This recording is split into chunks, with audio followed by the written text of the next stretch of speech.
If you can see this beautiful playmat in front of me, then you already know it's for my favorite Vanguard girl, Night Rose. She came into V in VBT09, but there was something a lot more darker, a lot more sinister, and a lot more cheaper that entered the world of Vanguard once again. All hail for the 7 Cs.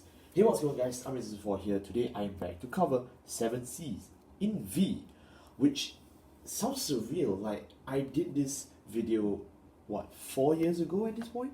I covered 7 Cs when they covered out 4 years ago. It was one of my first few big hits for V deck profile.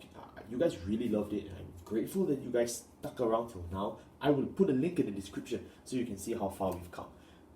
The difference between then and now is that now I have a playmat, I have a setup, I have a camera, I have so much more than last time. So it was really insane. But today we're going to talk about 7 Cs. And believe it or not, they too have undergone serious change. They received a wave of support in the last V call, which was in 2022. And then that was it. But I still feel that today they are very highly relevant. The core from 2020 is still as potent as ever. And the 2022 support only pushes it even further. It gives them so much custom cards that it makes it insane.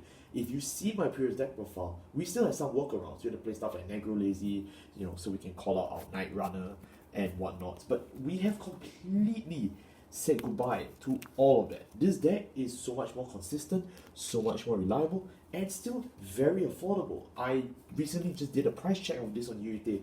I can build this entire deck for 2,000 yen. I'm not kidding. 2,000 yen. If you do the conversions, maybe about less than 20 bucks for you guys, and that's insane to me. So, without further ado, I'm going to talk about this deck. I'm going to go through card by card because there's certain mechanics you need to know, certain details you should know, but it's a very fast deck profile because it's very simple in my opinion. Our grade 3s, we play 4 copies of Lord of the 7 Seas Night Mist, and then for other grade 3 we play, this one's a very interesting name, like the card is called 7 Seas Grudgeful Ghost Ogochi Voyage, but in English they mix this name into a word I really cannot pronounce. So for my English writers, please let me know what other cards has the dub completely translated wrong, like Record Geneva, and then it became But let's talk about the main grade 3. This is the guy you always write. You always have to write the Night Mist. Like, you have to be Love of the 7 Seas, you have to be Lord of the 7 Seas, you gotta write this guy. It's 100%. So this is your one-off dead mulligan you need to find. When this unit attack hits, choose one of your Vanguards or Vanguards without any treasure markers. So put a treasure marker. So treasure marker is just this, like it's just like that, right? That's all there is to it. But every 7 Seas unit has this exact text. When the attack hits, you get a treasure marker for a circle that does not have one. Your treasure markers do not stack. Your treasure markers do not give any effects. It's just that they are used as a currency. It's gold, it's treasure, it's a pirate, right? And you need to achieve a number of treasure markers in order to get more output. And basically, all you have to do is get the attack of the unit to hit. It can hit a Vanguard, it can hit a Rearguard. So those are things you also can take note for 7 Cs. There's a lot of intricacies related to this deck. That's why this deck is still very good in my opinion. But you may be wondering, but Ahmed, what are all these great win cons you speak of? They are all listed on Night Mist's card. Night Mist is basically like playing quests in Hearthstone, or I don't know, what, One Piece, I guess. This is One Piece, but more successful. You get all of the effects below according to the number of treasure markers that you have. If you have one or more treasure markers, all of your rearguards with 7 Cs in their card names can attack and intercept from the back row. So basically, you have 5 front row rearguard circles. So this should be a very clear indication to you that 7 Cs is all about all your pirates jump scaring your opponent together. No such thing as boosting. So you will see a lot of this deck is very top heavy in terms of the ratio, and that's for a purpose. If you have 3 or more treasure markers, during your turn, all of your units with 7 Cs in its card name gain 5,000 power. This includes Night Mist himself. I've seen people play this on YouTube, and for some reason they have completely omitted that line of text. I don't know why you're nerfing yourself, or maybe you possess the inability to read, but I strongly encourage you to actually read this text again, and there is more where that came from.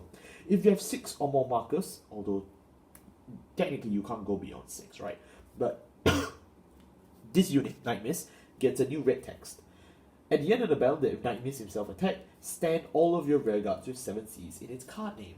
That means you can perform 5 attacks from your rearguards, 6 attacks if Knight miss, and then another 5 attacks. That's it. There is not a single line of cost written on this card. I am not kidding. Take a look. Nothing. That's it. It's all free. Just get your attacks in. And that's really it. You can see it looks very strong, and the rest of the deck will enable all of this. The plussing of this deck, the numbers of this deck, the utility of this deck, the milling of this deck will all come true through the rest of this deck. Knight Miss himself is the only captain, their true win condition. Follow his text, and you will get your prize. Let's talk about some sperm. We are going to have Oguchi Voyage in, the next 4 slot. This guy you don't ride. If you run into him, you virtually lost the game. But he's not hopeless because he does have every text with a VOR, and he actually has continuous, activated, and auto. That's so cute. It's a traffic light. But then again, so does Dragonic Descendant. He's worthless. During your turn, this unit gains 3000 power for each card in your drop and bind zone with 7 Cs in its card name.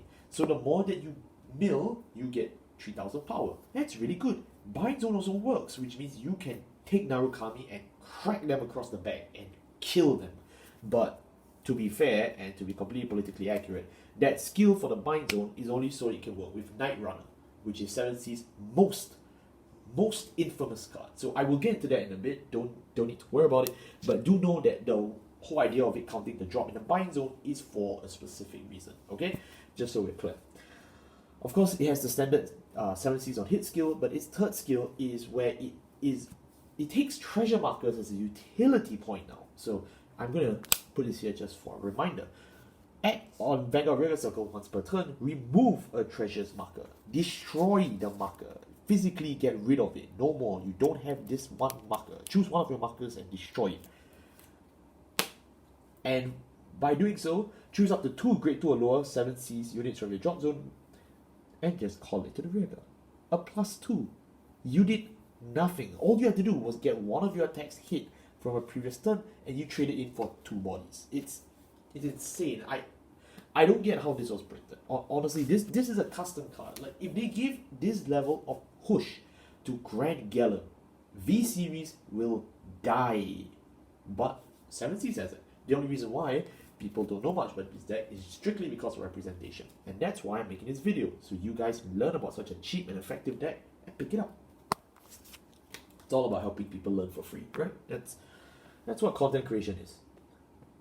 Moving on to our grade 2s. Our grade 2s, we play 4 copies of Night Haze, and we play 4 copies of Slash Shade, and then we play 4 copies of Night Spinel.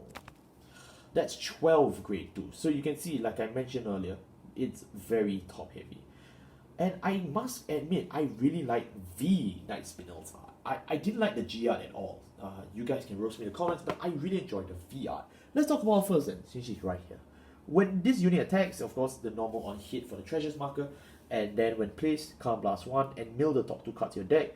Call up to 1 card with 7 Cs in its card name, not named Night Spinel from the drop zone. So basically, it's a mini column bar. It's a Calm Blast 1 on place, just call 1. Anybody counts. The grade does not even matter, so you can even cheese out Oguchi Voyage a turn ahead if you manage to mill it. Although the sad part with Night Spinel is that she only mills 2. So this is where the rest of your deck will have to step up with the milling. Night Spinel is the least milling card in this deck. But as you will see, we have ways to run through this deck fast and get 7C's names in the drop fast. So you don't really need to worry about deck out. Previously, my previous situation, I invented with Navigator, where we had Navigator to mill. But Navigator is too slow because it costs 2 cards from hand. And this deck has no hand. So you don't really want to die to a casual Leopold or DOTX or Star Vader. So we are moving away from that direction. We're trying something new. So I hope you guys stick around for the rest of this video so you can see what things I have in store for you. But something that 7Cs will always have in store for the poor victims that cross this merry band of pirates is Slash Shade. When this unit attack hits, yup, it's a standard on hit, and during your turn, if there's a marker on this unit circle, it gains 15,000 power. A marker doesn't matter if it's Protect 2, it counts. If it's a Treasures marker, that counts as well. So as long as you just have any mark on it, Slash Shade jumps up to 24,000 power as early as turn 2.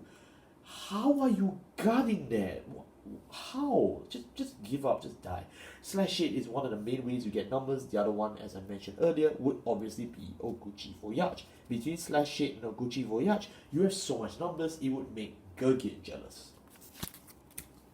But I know what you're saying. Man, I don't get why you're so excited about this deck. It seems normal. Why can't you just play stuff like Columbard? Why can't you just be normal? Why do I have to play this niche deck that I've barely heard about from G because I'm such a young player? Well, my friend, I introduced you Night Haze. When this unit is placed on the Vanguard Regal Circle, come last one, look at the top 5 cards of your deck. Choose up to one card from 7 Seas and among it, from the among of the 5, and add it to your hand. Mill the rest. For counter plus 1, you mill 4, and add 1 7 Seas from your top 5 to your hand. One counter blast, that's it. You notice for this deck profile that Night Spinel and Night Haze are your only ways of using counter blast. For one counter blast, you get one card back, and you will always get some form of milling alongside it. Night Haze is obviously the superior option because you mill so many cards to the drop zone for just one single counter blast. But for Missy here, she only does one card, but it's still very appreciated. And of course, Night Haze also has the standard on hit. So between Night Haze and Night Spinel and everyone in between for this top half of the deck, you will notice that a lot of our problems are already solved. We have a win condition that's beyond infinite. We have a wonderful way of getting our resources in. Now we need to stay alive. So let's talk about the grade 1s of this deck. Our grade 1s, and we don't actually run a lot of grade 1s, so this will be a very quick segment. We play 4 copies of Rise the Tutor. We play 3 copies of Night Crow and 2 copies of Cop. This is Negro Bone.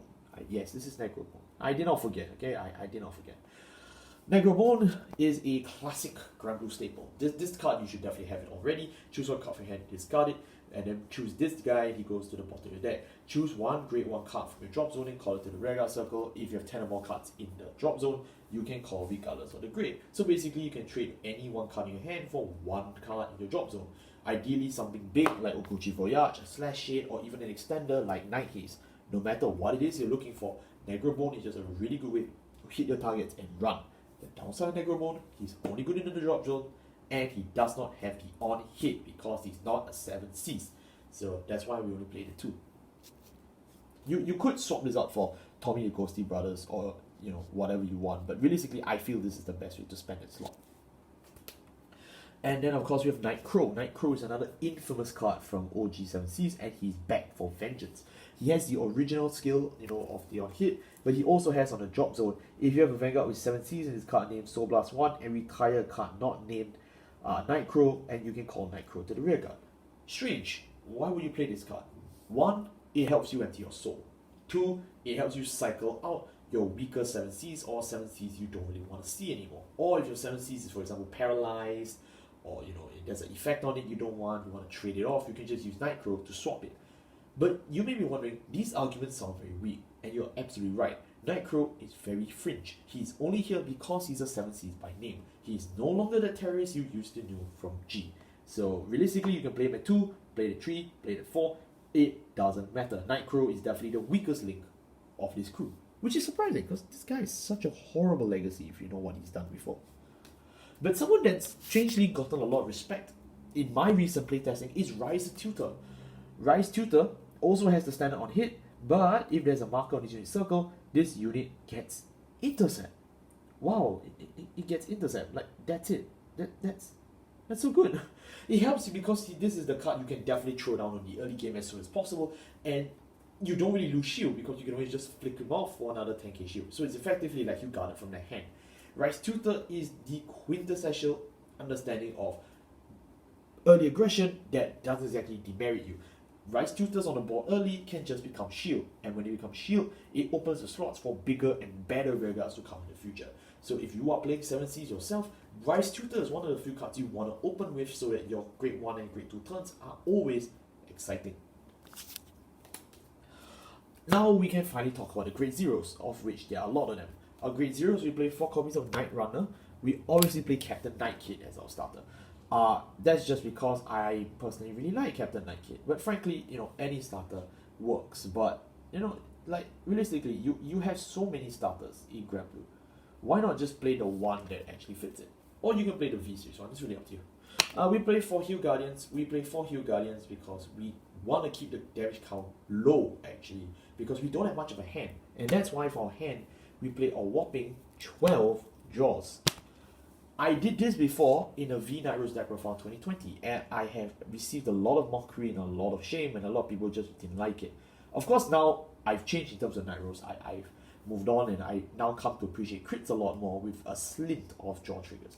But for 70s now, I am going max ham in with shell draws, because you want to draw as many cards as possible to trade into board advantage and attack. You want pieces in your hand, you want to discard these for quick shields, discard these for a Negro Bone. You just want to run as fast as possible to kill and balance a hand.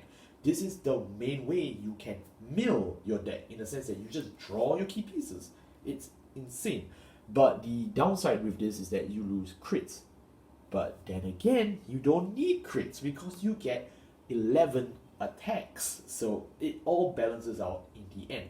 You may say I'm crazy, but I strongly recommend you try this for yourself. This has worked for me immensely well these past few weeks while testing after the Divine's announcement. But you know what? Maybe I may be completely wrong. Maybe you are better with crits. If so, please go ahead. But I want to talk about Night Runner because he's the last 7 Cs with a name, and frankly, he's the most important one. He has the standard on hit for the 7 Cs, and it doesn't really matter because he's just a 5k grade 0. But you can bind this unit and put the top 2 cards of your deck into the drop zone, and add a card with 7 Cs in his card name, not named Night Runner, from your drop zone to the hand. That's right. You bind him, you mill 2, you get 1 7 Cs back from your drop to the hand. It is Greek shape for free.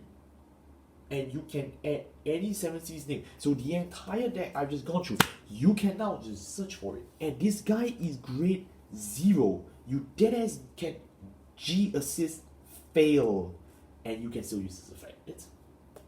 It's amazing. Of course, I don't recommend you to fail G assist. I don't think I should be recommending that to anyone. But that wraps up my 7 Cs deck profile. Yes, I'm very glad I can actually cover this once again, because this is a deck that I don't want to say has a lot of meaning, because to be fair, I don't really like 7 Cs of aesthetic. The aesthetic will always go to my 1 Queen Night Rose. But I acknowledge power where power sits. This deck is frightening. This deck is lethal, and I strongly still believe this deck has a place in this meta. If you are looking for a V-Series deck under, I don't know, $30 or something, and you want something cheap, effective, and a deck that most people have seemed to have forgotten, play this. I've spent much of my time still testing V-deck profiles, going through, showing you the right fix promos, showing you, stuff that you can still do, and yet I want to go back to a deck like 7 Cs a year later and review it, because it is still viable. Don't call it stale, it's just you guys don't want to represent it, you don't want to show it. But if you try this deck, brought it to a tournament yourself, you'll realize that it's still a lot of fun. The fact that the Japanese still have their own V tournaments once to twice per shot in their local environment, and they have 0 premium locals, it says a lot, But with that all out of the way, I still will be doing some V-deck profiles. I know that I've been doing some D right before the Divine's announcement. I do intend to continue D, not stopping whatsoever. But I want to take this time to do V, especially since we kind of have a whole month of absolute nothing after Triple Drive Booster. So just please do understand when when I say that. But it's not like I'm like quitting D or not. I need time to test. Okay, I'm a slow man. I need time. But if you're patient with me, I will try my best to continue to give you some decent or even good content, and hopefully stay entertaining if you find this entertaining. Thank you all so much for watching. I'll see you all next time. Take care. Goodbye.